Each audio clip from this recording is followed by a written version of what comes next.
நமஸ்காரம். உங்கள் அன்பிற்கும் அபிமானத்திற்கும் ஒரு வித்யாபுத்திரன் பிஆர் ராஜா கொளத்தூர்ந்து பேசுகிறேன். ஸ்ரீ மாத்திரை நமக. இதனுடைய 1033வது வீடியோ. இந்த வீடியோவில் என்ன பார்க்க போகிறேன்னா, இது முக்கியமான நாள் கார்த்திகை அமாவாசை. அதுக்கு ரிலேட்டட் பர்சன் தமிழ்நாட்டில் வாழ்ந்திருக்கார். பெரிய அற்புதம் பண்ணியிருக்கார் அவர்.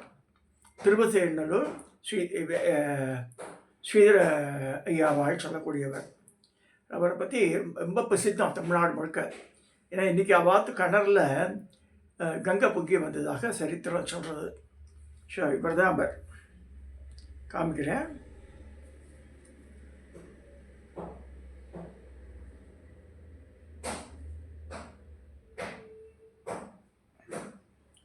ஸ்ரீதர் ஐயாவாள் பேர். ஸோ இவரோட சரித்திரத்தை தான் பார்க்க போகிறோம். எப்படி இது மாதிரி ஆனார் இவர்? சுபஸ்தலமாகிய திருவிசைநல்லூர் என்னும் திருவிசலூரில் வாழ்ந்தவர் ஸ்ரீதர வெங்கடேச தீட்சிதர். இவரை ஸ்ரீதர ஐயாவாள் என்று அன்புடன் அழைத்தனர். இவரின் தந்தை மைசூர் மகாராஜாவுடன் திவானாக பணிபுரிந்தவர். இவரின் ஒரே மகன் தான் ஸ்ரீதர ஐயம். மைசூர் மகாராஜாவோட திவானாக இருந்தவர். அவருடைய பிள்ளைய தான் இவர். இளமையிலிருந்தே ஆன்மீக ஈடுபாடுடன் கொண்ட இவர் பக்தி பாடல்கள் பாடி வந்தார். தந்தையார் இறந்த பின்னர் திவான் பதவியை கிடைத்ததும் ஏற்கவில்லை. தாயின் அனுமதியுடன் தந்தையின் சொத்துக்களை தானம் செய்து விட்டு திருத்தல யாத்திரை புறப்பட்டார். குறிப்பாக காவிரி கரையில் உள்ள சிவஸ்தலங்களை தரிசித்தபடி வந்தார். திருவிடை மருதுவரில் உள்ள மகாலிங்க சுவாமியை தரிசித்ததும் தன்னை மறந்து பரவசம் கொண்டார். மகாலிங்க சுவாமியின் பிரசாதம் இல்லாமல் அன்றாட உணவை ஏற்பதில்லை என்று வைராக்கியத்தை வச்சுக்கிட்டார். அவர் நித்தியபடி மகாலிங்கத்தை போய் பார்க்கணும், பார்த்தாதான் சாப்பாடு அப்படின்ட்டு. நாள் முழுவதும் புயலுடன் கனமழை பெய்து ஒரு சமயம் திருவிடை மருதூர் கோவிலுக்கு செல்லும் வழியில் உள்ள காவிரி நதி பாயும் வாய்க்காலை கடக்க முடியாது, ஃபுல் தண்ணி போயின்னு இருக்கு என்று நிலை வந்தது. நாள் முழுவதும் சாப்பிடாமல் விரதம் இருக்க தீர்மானித்தார். சாமியை பார்க்காம சாப்பிடக்கூடாதுன்னு சொல்லி ஒரு விரதம் எடுத்து விட்டார் இல்லையா. ஸோ அன்றைக்கி பட்டினி இறந்து விடலான்னு சொல்லிட்டு படுத்துட்டார் போய். அந்த இரவில் யாரோ கதவை தட்டி சத்தம் கேட்கவே கதவை திறந்தார். வாசலில் நின்றவர் பரிச்சயமான சிவாச்சாரியார். திருவிடை மருதூரில் கோவில் அர்ச்சகர். மழையில் நனைந்து வந்திருக்கிறாய் என்று பதறினார். தலை துடைக்க துண்டு கொடுத்தார். ஸ்ரீதர ஐயாவாளின் மனைவி மாற்றுடையாக வேஷ்டியும் கொடுத்தாள். தேடி வந்த காரணத்தை சொன்னார் சிவாச்சாரியார். உங்கள் மன உறுதி எனக்கு தெரியும். மகாலிங்க சுவாமி பிரசாதம் சாப்பிட்ட பிறகுதானே நீங்கள் அன்றாட உணவை சாப்பிடுகிறீர்கள். இந்த கோவிலுக்கு வர முடியாததால் பட்டி கிடப்பீர்கள் என்று நான் பிரசாதத்தை கொண்டு வந்திருக்கேன் சொல்லி பிரசாதத்தை கொடுக்க விபூதிகள்லாம் கொடுத்துட்டு பிரசாதத்தை கொடுக்குறார். இதை கேட்டு மன்னிந்த ஸ்ரீதர ஐயாவாள் தன் வீட்டில் இரவு தங்கும்படி வேண்டுகோள் விடுத்தார். அவர் படுத்துட்டார். சிவாச்சாரியார் சம்மதித்தார். ஸ்ரீதர ஐயாவாளின் மனைவி உணவு பரிமாறினார். நானும் பசியுடன் இருந்ததால் நன்றாக சாப்பிட்டேன் என்றார் சிவாச்சாரியார். ஆன்மீக விஷயங்களை நெடுநேரம் பேசிவிட்டு தூங்கினார். அதிகாலை கண்விழித்த ஸ்ரீதர ஐயாவாள் அருகில் தூங்கிய சிவாச்சாரியாரை காணாமல் தவித்தார். மட குளிச்சுட்டு கோவிலுக்கு போகலாம் அப்படின்னு கோவில் கிளம்புறார். கோவில் பூஜைக்கு நேரமாகிவிட்டதால் சொல்லாமல் போயிருக்கலாம் என்று சிவாச்சாரியார் முன்னாடி போயிட்டா போல இருக்கு. ஏன்னா அப்போ தான் அவள் வந்து கோவிலை திறந்து விளக்கு போட்டு இதெல்லாம் நிறைய விஷயங்கள் இருக்குது.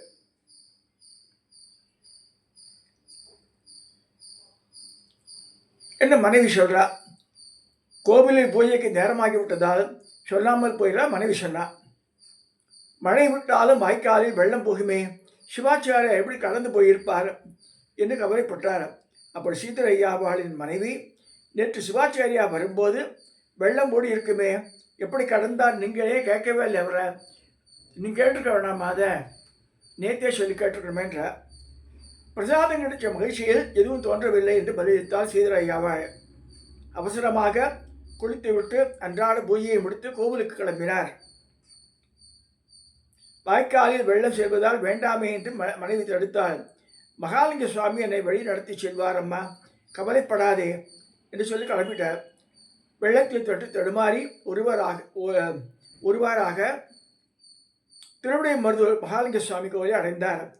சன்னதியில் சிவாச்சாரியார் நின்றிருந்தார். ஸ்ரீதர் ஐயாவாளின் கண்களுக்கு கருவறையில் சுவாமி சற்று களைத்திருப்பது போல் தோன்றியது. அதை தெரிவித்த போது, எனக்கு தோன்றிய எண்ணமே உங்களுக்கு தோன்றுகிறதே என்றார் சிவாச்சாரியார். மேலும் பாவம், நேற்று கோவிலுக்கு நீங்க வராதா பற்றி கிடந்திருப்பே என்று சிவாச்சாரியை விசாரித்தார். திடுக்கண ஸ்ரீதர் ஐயாவால், நீங்கள் தானே நேற்று இரவு இங்கே ஆத்துக்கு வந்து பிரசாதம் கொடுத்தீங்களே, நான் கொடுத்த வேஷ்டியை ஏற்றதோடு என் வீட்டுக்கு உணவையே சாப்பிட்டு வந்தீர்களே அப்படி பெரியப்படுத்தினேன்னு சொல்கிறார். மேலும் இன்று அதிகாலை எப்படி கிளம்பி கோவிலுக்கு வந்தேன், ஏன்னா சொல்லாமல் கொள்ளாமல் ஆற்றுல கிளம்பி வந்துட்டாளேன்னு சொல்லி ஸ்ரீதர் ஐயாவால் கேட்குறாரு இந்த சிவாச்சாரியாரை. நானா நேற்று மழை பெய்தால் கோவிலே தங்கிவிட்டேன், எங்கு போகலை அப்படின்னு சொல்கிறார் சிவாச்சாரியார். மகாலிங்க சுவாமி என்று கூவியபடி ஸ்ரீதர் ஐயாவால் அவரது வேஷ்டியை சுவாமி மீது இருப்பதை கண்டு அதிசயித்தார். கொண்டு வேஷ்டி கொடுக்குறார் இல்லையா, அந்த வேஷ்டியை தான் சாமி கட்டின்னு இருக்கார். இந்த அதிசய நிகழ்வுக்கு பின்னர் ஒரு நாள் கார்த்திகை அமாவாசை என்று தன் தந்தையார் இன்னைக்கு இந்த டேட்டில் நடக்கிறது. லிங்கராயரின் திதியை அனுசரித்தார் ஸ்ரீதர் ஐயாவாள். சிராத்தம் பண்ணுறதா இருந்தால் காத்தாலேருந்து வீடு மழுகி எல்லாம் பண்ணி சுத்தம் பண்ணிவிட்டு அடுப்பெல்லாம் அலம்பி வச்சுட்டு பண்ணுவாள் சிராத்த சமையலை. அதுக்குன்னு சில குறிப்பிட்ட காய்கறிகள் தான் அளவுடு. எல்லா கத்திரிக்காய் வெண்டைக்காயெல்லாம் பண்ண முடியாது. அதாவது என்னென்ன பண்ண, வாழைக்காய் பண்ணுவாள் மெயினாக. அடுத்து வாழைக்காய், அவரைக்காய், கிழங்கு வகைகள், அப்புறமா கொத்தவரங்காய் இதெல்லாம் சேர்த்துக்கலாம் சாத்த சமையலில். பிரண்டை இதெல்லாம் சேர்த்துப்பா. இந்த கத்திரிக்காய் வெண்டைக்காய் இதெல்லாம் கிடையாது. இங்கிலீஷ் காய்கறி எதுவுமே கிடையாது. கேரட் பீன்ஸ்லாம் யூஸ் பண்ணக்கூடாது. ஸோ அந்த நேரத்தில் பகல் நேரத்தில் ஒரு பிச்சைக்காரன் ஒரு பசியுடன் வீட்டு வாசலுக்கு வந்தான். அந்தனுக்கு தயாரித்த சிராத்த உணவை அவனுக்கு அப்பா பசிக்குதுப்பா, எனக்கு ஏதாவது சாதம் இருந்தால் போனேன் வாசல் கேட்குறான். அப்போ சிராத்த சமையல் முடிச்சு வச்சுருக்கா. ஆக்சுவலி பிராமின் வீட்டிலலாம் மெயின் டோர்லாம் க்ளோஸ் பண்ணிடுவா, அனாவசியம் மற்ற டிஸ்டர்பன்ஸ் இருக்கக்கூடாதுன்ட்டு. என்ன ஆகுதுன்னா, இவன் இந்த மாதிரி நல்ல வாசனையாக இருக்குது, வேறு முகந்த பார்த்துடுறான் இந்த சமயக்கட்டில் வேறு வாசனையை. அப்போ என்ன செய்கிறார், அந்தணருக்கு தயாரித்த சிராத்த உணவை அவனுக்கு சாப்பிட கொடுத்தார் அவர். சிராத்த உணவை மற்றவர்கள் சாப்பிடக்கூடாது, எஞ்சியிருந்தால் பசிவிற்கு கொடுக்க வேண்டும் என்பது விதிமுறை. இதை மீறிய ஸ்ரீதர் ஐயாவாள் இது கோபித்தபடி அந்தணர்கள் வீட்டை விட்டு வெளியேறினர். ஐயாவாளின் சேர்க்கையால் தீட்டு ஏற்படுவதாகவும் காசிக்கு சென்று கங்கை நீரால் மட்டுமே இந்த தீட்டு போகும் சொல்கிறார். காசி எங்கே இருக்குது, இதுக்கு இப்போ கும்மாணம் பக்கத்தில் இருக்குது, இது திருவசநல்லூர். போயிட்டு வரத்துக்கு ஒரு வருஷம் ஆகிடும். இது நடக்கிற கேஸான்னு நினச்சிக்கிறாவா. அன்றைய திதி நேரம் முடிவதற்குள் எப்படி காசிக்கு செல்ல முடியும், எப்படி வர முடியும் என்று வருந்திய ஸ்ரீதர் ஐயாவாள் மயங்கி விழுந்தார். கனவில் தோழி சிவன், உன் வீட்டு கடற்றில் கங்கையை வரவழைக்கிறேன் என்று சொல்லி மறைந்தார். கண்பிடித்த ஸ்ரீதர் ஐயாவாள் கங்காஷ்டகம் என்னும் பாடலை பாட கிணறு பொங்கியது. அவர் பாடி முடித்ததும் அவர் வீட்டு கிணத்திலிருந்து கங்கை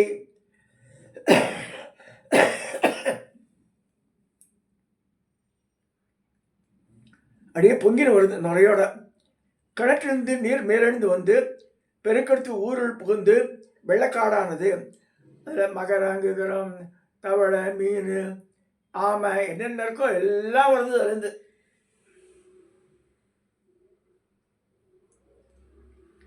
அப்புறமா ஜனங்கள்லாம் பார்த்துட்டு ஸ்ரீதர் ஐயாவாளை வணங்கி கங்கை நீரில் நீராடினர். சிராத்தம் செய்வ அந்தணர்கள் தங்கள் தவறை உணர்ந்து மகாரணன் மன்னிப்பு கேட்க மகாரணன் கங்கையிடம் தணியுமாறு பிரார்த்தித்தார். கங்கையை அடங்கி அந்த கிணறிலேயே நிலைத்தார். பின்னர் அந்தணர்கள் திதி கொடுத்தனர். அன்றைய தினம் மாலை வழியில் திருவிசநல்லூர் ஈசன் கருவறையில் ஒரு துண்டு சீட்டு இருந்தது. சுவாமி சன்னதியில் ஒரு சீட்டு இருக்கு கருவறையில். என்ன இருக்கு, இந்த மதியம் ஸ்ரீதர் ஐயாவாள் வீட்டில் திதியில் உணவருந்தியதால் இரவு சாப்பிட்ட ராத்திரி சாப்பாடு கிடையாது. அந்த ஒரு வேளை சாப்பாடும் சாப்பிட்ணும். சரி எனக்கு சாப்பாடு வேணான்னு சொல்லி சாமி எழுதிச்சுக்காரு. நைட்டு வந்து எனக்கு எதுவுமே பூஜை இது பண்ண வேணாம், தெய்வீத்தியம் பண்ண வேணாம் அப்படி மகாலிங்க சுவாமியோட சந்நிதியில் அந்த ஓலை இருக்குது. அதை பார்த்து தான் எல்லாரும் அதிசயிக்கிறா. இந்த அற்புத நிகழ்வு ஆண்டுதோறும் கார்த்திகை மாதம் அமாவாசை தினத்தன்று கங்கா பூஜையை நீராடல் என்று விழாக திருவிசநல்லூரில் மகான் ஸ்ரீதர வெங்கடேச திருமணத்தில் நிகழ்கிறது. மகான் தன்னுடைய கங்காஷ்டகத்தில் கங்கையே இங்கே ஸ்திரமாக இரு என்று வேண்டுகிறார். அதனால் இந்த கிணற்றில் தீர்த்தம் அந்த நாளிலிருந்து எல்லா நாட்களிலும் கங்கை தீர்த்தமே. இன்றைக்கு கார்த்திகை அமாவாசையில் இந்த கிணற்றில் கங்கை நீர் பொங்கி வருவதால் ஐதீகம். இங்கு கங்கை பொங்கும் விழா 10 நாட்கள் நடைபெறுகிறது. தினமும் அன்னதானம் வழங்கப்படுகிறது. 10 நாட்களுக்கு நடைபெறும் விழாவின் 10ஆம் நாள் கார்த்திகை அமாவாசை அன்று கங்கை கிணற்றில் பொங்கியது அதிசயம். அன்றைய இரவு முழுவதும் திவ்ய நாம சங்கீர்த்தனம் நடைபெறும். கார்த்திகை அமாவாசை அன்று அதிகாலை காவிரி நதிக்கு சென்று சங்கல்பம் செய்துவிட்டு அங்கிருந்து தீர்த்தம் கொண்டு கிணத்தில் விடுவார்கள். கிணத்துல பொங்கும் திருப்பியும் பொங்கினதை எல்லாரும் வந்து ஒவ்வொரு பக்கெட் இழுத்து இழுத்து இழுத்து இழுத்து விடுவா. ஆயிரக்கணக்கான ஜனங்கள் வந்துட்டுப்பா, எல்லாரும் குளிப்பா. அந்த லெவல் குறையவே குறையாது. பின்னர் கிணற்றுக்கு கங்கா பூஜை நடத்திவிட்டு காலை 5 மணியிலிருந்து எல்லோரும் நீராடுவார்கள். இது மிக பெரும் பாக்கியமாகும்.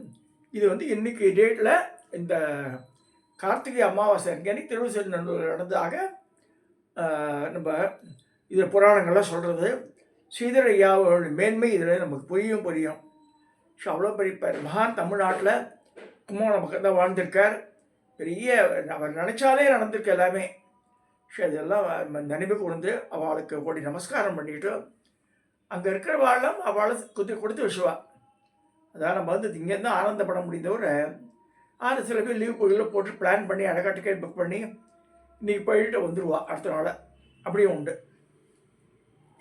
ஸோ இந்த விபரத்தை இந்த பர்டிகுலர் டேயில் பேசினா தான் அதுக்கு பிரயோஜனம். அதுக்காக இன்றைக்கி பேசிட்டு இதை சப்ஸ்கிரைப் பண்ணுங்க, ஷேர் பண்ணுங்க, லைக் பண்ணுங்க.